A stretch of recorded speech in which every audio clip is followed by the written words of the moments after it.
সংকট মুহূর্তে পরশুরাম তটিনী। আর এইবার পিকোর টিফিন বক্স থেকে নেশার দ্রব্য পাওয়া গেল। তটিনীকে তার ডিপার্টমেন্টের সাথে কথা বলতে দেওয়া হচ্ছে না, তাকে হেনস্থা করা হচ্ছে। আর তটিনী সেই রাগে সৌরভকে সপাটে চড় দেয়। অন্যদিকে দেখানো হয় পরশুরাম জানতে পারল তার বোন শিবানী আর এই পৃথিবীতে নেই। শিবানীকে শেষ করে ফেলা হয়েছে। আর শিবানীকে যেখানে কবর দেওয়া হয়েছে সেই কবরের সন্ধান পেল পরশুরাম। কবর খুঁড়ে হার পেতেই পরশুরাম কান্নায় ভেঙে পড়ে। তখনই পিছন থেকে কয়েকজন গুন্ডা পরশুরামকে আঘাত করে। পরশুরাম জ্ঞান হারিয়ে ফেলে। সকলে ভাবে হয়তোবা পরশুরাম আর বেঁচে নেই। সবাই মিলে ধরে পরশুরামকে পুকুরে ফেলে দেয়। তবে কি এই সংকট মুহূর্তে আলাদা হয়ে যাবে পরশুরাম তটিনী? বন্ধুরা, পরশুরাম ধারাবাহিকের আজকের পর্বে দেখানো হয়েছে কর্ণ চ্যাটার্জি লহরী ম্যামকে ধমক দিয়ে বলে, স্কুলের একজন ছাত্রীর টিফিন বক্সে নেশার দ্রব্য পাওয়া গেছে। এটা নিশ্চয়ই স্কুলের রেপুটেশনের ব্যাপার, আর আমি কখনোই স্কুলের অসম্মান হতে দেব না। তাই যার টিফিন বক্সে এই জিনিসগুলো পাওয়া গেছে তাকে শাস্তি পেতেই হবে। স্কুল থেকে তাকে বের করে দেওয়া হবে। এটা শুনে লহরী ম্যাম বলেন, আমার কথাটা শুনতে চেষ্টা করো প্লিজ, একবার আমার কথাটা শোনো। কর্ণ চ্যাটার্জি বলে, কোনো কথা নয়, আর আমাকে তুমি নয় বরং আপনি করে বলবে, কারণ আমি এখন তোমার হাজব্যান্ড নই, বরং গভর্নিং বডির একজন হয়ে এখানে এসেছি। এরপরেই কর্ণ চ্যাটার্জি পরশুরামের বসকে কল করে আর পুরো বিষয়টা জানায়। সেই সাথে কর্ণ চ্যাটার্জি বলে, আমি এফআইআর করতে চাই। আপনি এফআইআর লিখুন। আপনার ডিপার্টমেন্টের অফিসার সৌরভ সেন এখানে আছে। আমি তার হাতে সব প্রমাণ তুলে দিচ্ছি, আর বাকি ফর্মালিটিস আমি এসে করছি। এবারে কর্ণ চ্যাটার্জি কল কেটে দেয়। অন্যদিকে দেখানো হয় পিকোকে সেখানে ক্লাস টিচার নিয়ে আসে। কর্ণ চ্যাটার্জি পিকোকে বলে, এই তো তানিশা গাঙ্গুলি, এবার বলো তোমার টিফিন বক্স কে সাজিয়ে দিয়েছিল? পিকো বলে, মানে? কর্ণ চ্যাটার্জি বলে, মানে তোমার টিফিন বক্সে খাবার ছিল না, অন্য কিছু ছিল। এবার বলো তোমার টিফিন বক্স কে গুছিয়ে দিয়েছিল? পিকো বলে, আমার মাম্মি। কর্ণ চ্যাটার্জি বারবার করে পিকোকে ধমক দিয়ে জানতে চায় কে সাজিয়ে দিয়েছে, তোমার মাম্মি নাকি তোমার পা? তখনই কর্ণ চ্যাটার্জির কাঁধে কেউ একজন হাত রাখে। কর্ণ চ্যাটার্জি পিছনে ফিরেই দেখে তটিনী গাঙ্গুলি। তটিনী বলে, একজন বাচ্চার সাথে এ ভাষায় কেন কথা বলছেন? আপনি জানেন আমি কি করতে পারি? আপনাকে এক্ষুনি এই মুহূর্তে টানতে টানতে গার্ডেনে নিয়ে যাব, আর তারপরে এমন শাস্তি দেব ভবিষ্যতে স্কুলের গেট পার হওয়ার আগে খোঁজ নেবেন তটিনী গাঙ্গুলি স্কুলে আছে কিনা, কিংবা স্কুলের দরজা পার হতেই হয়তো ভয়ে আতকে উঠবেন। কর্ণ চ্যাটার্জি বলে, শাট আপ। তুমি জানো তোমার মেয়ের টিফিন বক্স থেকে কি পাওয়া গেছে? তোমরা সবাই অপরাধী, তোমরা সবাই এর সাথে জড়িত আছো। এরপরেই কর্ণ চ্যাটার্জি সৌরভকে বলে, সৌরভ, তোমার হাতে যে প্রমাণগুলো তুলে দিয়েছি সেগুলো নিয়ে তুমি তোমার অফিসে যাও, আমি আসছি। তটিনী তখন সৌরভকে থামিয়ে দিয়ে বলে, এই তো সৌরভ, আপনাকে বলছি।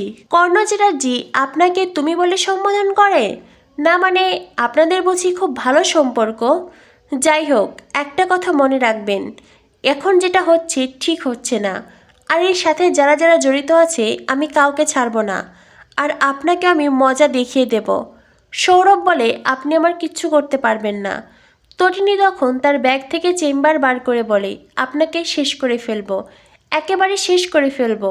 তখনই কর্ণ চ্যাটার্জি সৌরভকে ধাক্কা দিয়ে ওখান থেকে সরিয়ে দেয়, আর তটিনীকে বলে, এই যে তটিনী গাঙ্গুলি, যা করছেন ঠিক করছেন না। আপনি ভীষণ রহস্যময়ী একজন। শুনেছি আপনি নাকি অনেক বড় একজন অফিসার, আইনের রক্ষক তটিনী গাঙ্গুলি।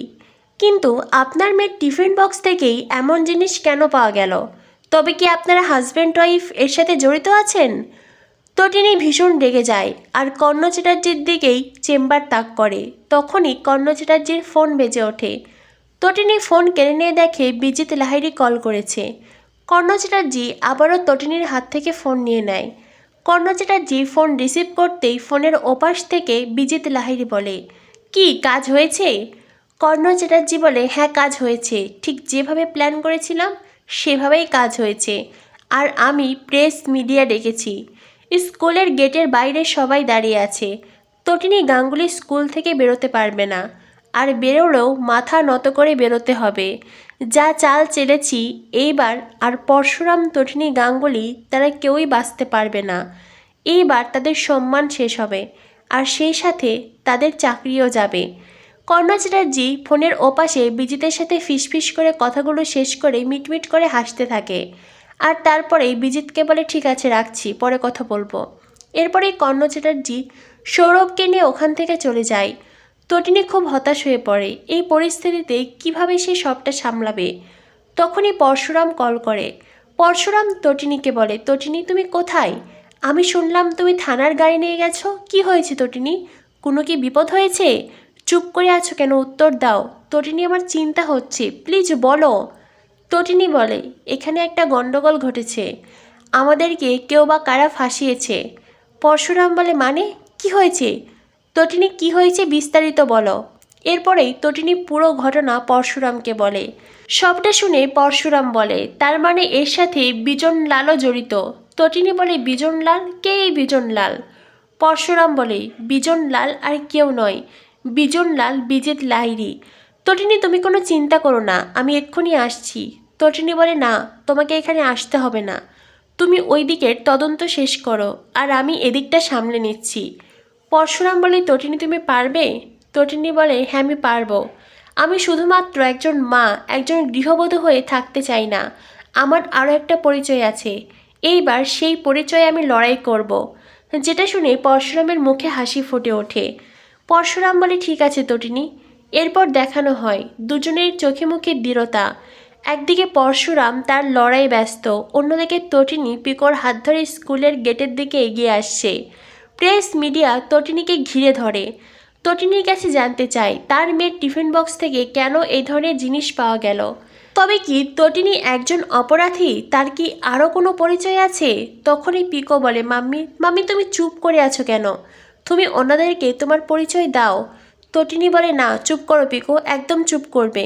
তখনই কর্ণা চ্যাটার্জি বলে, আমি জানতাম তুমি নিজের পরিচয় দিতে পারবে না। তুমি তো এখন গোপন মিশনে আছো, তাই না? চাইলেও নিজের পরিচয় দিতে পারবে না তটিনী গাঙ্গুলি। এবার বোঝো মজা। এরপরেই তটিনী কোনো রকমে প্রেস মিডিয়াকে টপকে ওখান থেকে পিকোকে নিয়ে যায়।